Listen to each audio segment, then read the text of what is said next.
Olá, meu amigo, minha amiga, sejam bem-vindos a mais um Portal de José. Hoje num papo extraordinário, porque coisas extraordinárias acontecem aqui no nosso país. Ontem, quem acompanhou os trabalhos da CPI da Covid se deparou ali com uma situação muito corriqueira em vários dias na CPI. Muitas discussões inúteis, muitas perguntas repetidas, muita gente fazendo proselitismo para poder angariar votos em futuras eleições, gente defendendo o governo, e nós sabemos que a maior parte das pessoas que defendem o governo é porque estão recebendo dinheiro grosso, através das emendas que são questionadas pelo Tribunal de Contas da União, o tal orçamento paralelo que faz com que a irrigação de recursos públicos cheguem às famílias e aos interesses desses senadores que estão defendendo o presidente da República. Só que eles cometeram um erro tático estratégico, porque como eles ficaram o dia todo digladiando ali na CPI, quando chegou no final da noite, muitos já tinham ido embora. O Marcos Rogério tinha ido embora, o Fernando Bezerra já tinha ido embora, o Arthur Lira tinha ido embora, e os depoentes ficaram ali com um outro senador levantando uma questão, mas ficaram mais tranquilos para responder algumas perguntas. E aquilo que se achava que não ia acontecer, ou seja, a revelação do pivô, do deputado que seria o centro da trambicagem dentro do governo Bolsonaro, acabou aparecendo no final da noite. Quem propiciou esse momento foi a senadora Simone Tebet. Logo depois, vamos fazer justiça, né? Ela está sendo muito enfatizada, mas na verdade o senador Alessandro Viana, lá do Sergipe, do Cidadania do Sergipe, ele foi muito contundente, né? Disse, olha, o senhor sabe quem é o deputado, o senhor não está tendo coragem para falar. E aí a gente viu essa cena aqui, se você não viu, vou colocar aqui para vocês. Vamos lá. O senhor confirma, então, que... Foi o Ricardo Barros, o presidente falou. Agradeço imensamente, Vossa Excelência. Essa CPI, a partir de agora... Eu não me sinto pressionado para falar. Eu queria ter dito desde o primeiro momento, mas porque vocês não sabem o que eu vou passar. Por apontar um presidente da República que todo mundo defende como uma pessoa correta, honesta, que sabe que tem algo errado, ele sabe o nome, ele sabe quem é, ele não faz nada por medo da pressão que ele pode levar do outro lado. Pô, que presidente é esse que tem medo de pressão de quem está fazendo o errado? De quem desvia dinheiro? Não, o senhor confirma. O deputado Luiz Miranda, ele não tem medo, não. O Bolsonaro está ali como um representante de interesses econômicos. E a governabilidade dele depende da compra de deputados corruptos. E o jogo está sendo jogado dessa forma. Só quem acredita em honestidade do Bolsonaro, em que ele é uma pessoa incorruptível, são as pessoas muito românticas, que acreditam, ou pessoas muito incautas, que acreditam que é um homem que é temente a Deus, que respeita a Bíblia, respeita a família, enfim. Nesse quesito família, o Bolsonaro, que já teve outras famílias e outras ex-esposas, provavelmente, pelo menos que se sabe, né, ele nunca teve problema com alguém cujo nome seja Ricardo. Mas, de repente, um Ricardo aparece na vida de Bolsonaro. Um Ricardão mesmo. Eu estou falando aqui especificamente do Ricardo Barros, esse que foi citado aqui. Gente, o Ricardo Barros, ele já é uma pessoa encalacrada com processos, com desvios, com dinheiro para cima e para baixo, com interesses, ele e a mulher dele há muito tempo. Aqui é uma matéria muito rápida, feita pela CNN em setembro de 2020, quando ele já era líder do governo Bolsonaro e já estava respondendo a uma série de desmandos, inclusive como ministro da Saúde do governo Temer. Ninguém chega à liderança de um grupo político como o Centrão, que o general Heleno chamava de ladrões, impunemente, né? Esse pessoal não tem ideologia, eles estão ali para fazerem negócios. E o Ricardo Barros, evidentemente, ele comanda uma tropa de deputados, e quando foi denunciado o nome dele para o Bolsonaro, pelo Luiz Miranda, quando eles conversaram sobre isso, em todas as estratégias e trambiques jurídicos e parlamentares que o Ricardo Barros está envolvido, o Bolsonaro, ele não estava com medo, ele simplesmente não quis tocar naquele que tem uma parcela no latifúndio, aquele que garante que Bolsonaro não sofra impeachment em manobras que são comuns dentro do Congresso Nacional, partindo de deputados que são venais, que são comprados. Vamos acompanhar esse trecho aqui da matéria do Ricardão, do Ricardo Barros, feita pela CNN. Vamos lá. Combate ao crime organizado, com o apoio dos policiais do DOP, cumpriram esse mandado de busca e apreensão. O endereço é de um empresário chamado Delmo Sérgio Vilhena, ele que supostamente é um amigo de longa data da esposa do deputado federal e que supostamente fazia parte desse esquema de desvio de verbas públicas. Então, equipamentos eletrônicos como computadores, celulares, documentos foram apreendidos lá e todo o material foi trazido para cá, o Departamento de Homicídios e Proteção à Pessoa, que fica no centro da cidade. E apuram fraudes na compra de usinas eólicas. O endereço em São Paulo também foi alvo da polícia. Agentes foram ao escritório de um empresário que é investigado por fraude em licitação. Os investigadores querem saber a relação dele com Ricardo Barros. O repórter Anthony Wells acompanhou essa movimentação em São Paulo. Anthony, mais informações para quem acompanha a CNN. Bom dia.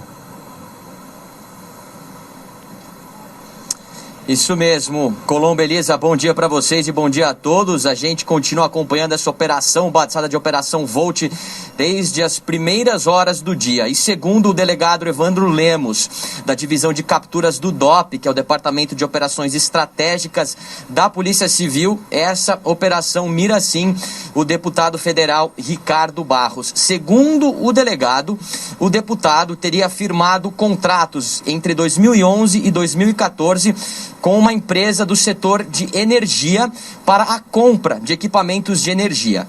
Bom, e aí vai. Mas aí o homem gosta também de se meter com a questão da saúde, né? Então, quando ele foi ministro do Temer, ele ficou envolvido na compra da mesma empresa que está envolvida nesse escândalo da vacina, que deveria fornecer remédio para pessoas com doenças crônicas raras, alguns tipos de câncer muito agressivos que precisam de remédios muito caros. Pois bem, a empresa embolsou 20 milhões de reais, não entregou remédio nenhum, 14 pessoas estavam esperando esses medicamentos, morreram e o Ricardo Barros está respondendo o processo. Mas como ele tem imunidade parlamentar, que ele é deputado, então as coisas andam um pouquinho mais lentas.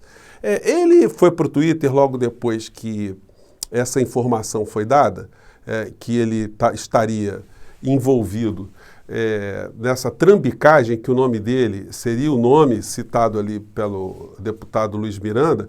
Ele negou, não sou eu o deputado ali que o Luiz Miranda está... Como é que ele sabe que não é ele o deputado? Quem disse o nome do deputado foi o Bolsonaro.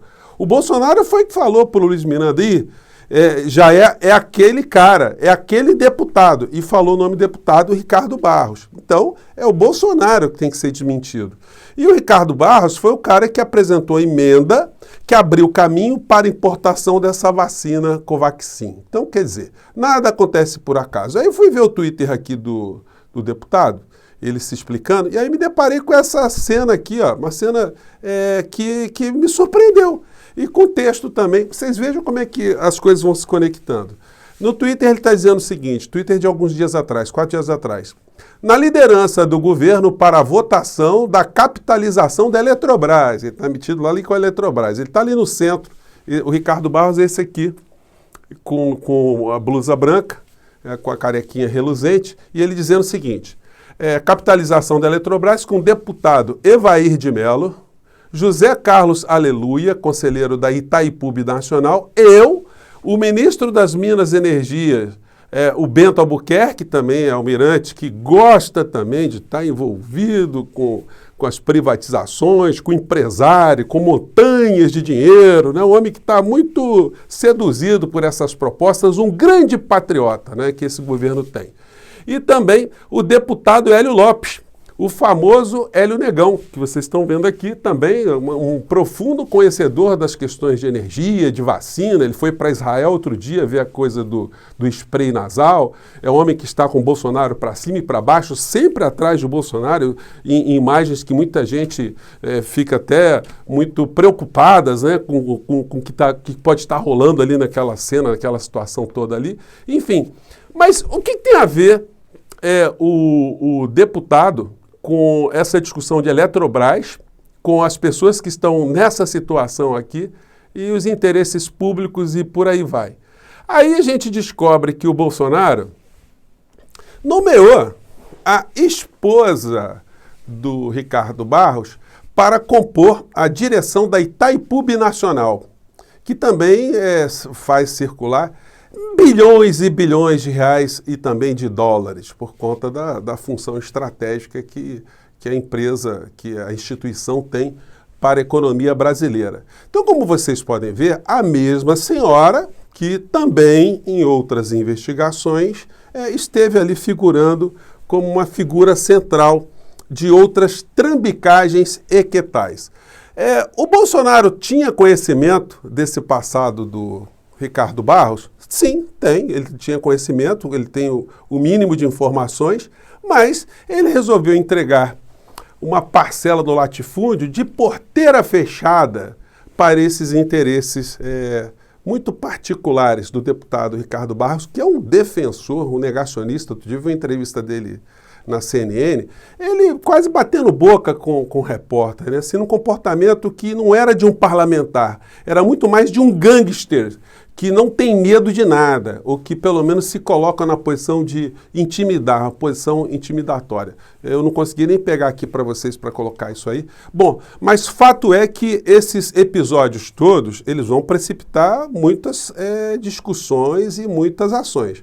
Você que acredita em Bolsonaro ainda e acha que é um homem que defende uma série de princípios, meu amigo, você agora vai começar a perceber que o presidente, no mínimo, ele prevaricou. Ou foi feita algum tipo de promessa escusa para ele, já que o dinheiro ia por outras fontes não detectáveis, ia para paraíso fiscal para até chegar essa outra empresa, ou é um homem que prevaricou diante do crime, diante das acusações, diante das informações que ele recebeu e, portanto, não deixa de ter também uma alcunha, um carimbo de ser um corrupto também, de ser uma pessoa desonesta, uma pessoa que não zelou pelo interesse público, uma pessoa que, sendo avisada que o seu governo, que o líder do seu governo estava fazendo trambicagem na questão da saúde, na saúde que está sendo renegada pelo governo e que ele já tem nas suas costas mais de 510 mil caixões, pois bem, o homem não fez absolutamente nada. Então, meu amigo, se você achava que o Bolsonaro era um cara extremamente honesto e por isso até era suportável ter tanta gente morta no nosso país, agora, meu amigo, você não tem como apoiar esse governo mais. Porque esse governo, além de ter na liderança um presidente que mata pessoas pela sua omissão, que mata pessoas, destrói famílias, destrói a nação pela sua ação e pela sua inação e pelas pessoas que o cercam, agora a gente consegue ver claramente que ele fecha os olhos para a corrupção. Porque aquele que tem uma moral frouxa, alguém que era um pobre, uma pessoa muito humilde no passado e ficou rico na política, junto com a sua família, seus filhos, enriqueceu suas ex-mulheres, essa figura não tem moral, ele não tem altura para poder olhar para um corrupto que está fazendo negócios nas suas barbas, junto com outros deputados, e apontar o dedo e tomar alguma iniciativa. Então, a gente deve aguardar algumas emoções mais para frente aí. Isso fortalece também todas as manifestações de rua e agora está faltando mesmo são os meios de comunicação darem a devida importância que o caso está tendo. Gente, nós estamos diante de um escândalo gigantesco. Isso vai repercutir no mundo inteiro. Não é possível que aqui no nosso país a elite econômica, a elite financeira, a elite midiática, a elite industrial vai querer nos impor até 2022 esse cadáver em putrefação, como disse lá o Estado de São Paulo, esse cadáver insepulto até 2022 para a gente ter ainda o desprazer de ver gente defendendo esse tipo de situação aqui no nosso país. Gente, eu fico por aqui. Desculpem a gente estar fazendo logo o programa assim, logo pelas primeiras horas depois que aconteceu esse episódio todo com essas tintas, mas é porque a situação é muito grave. Um líder de governo envolvido num trambique com todas essas características, todos esses personagens, isso não é uma coisa que possa passar despercebida. Quem é que consegue defender Bolsonaro depois dessa? Não vou nem entrar nos assuntos aqui da criança, que a gente já falou no vídeo de ontem, no nosso papo de ontem. Enfim, e vamos embora. Mande suas opiniões para cá, você que não é inscrito ainda no nosso portal, seja bem-vindo, se inscreva também, compartilhe os nossos vídeos e mande suas opiniões e o joinha, porque são muito importantes para a gente chegar a outras pessoas. Tchau, gente, um abraço.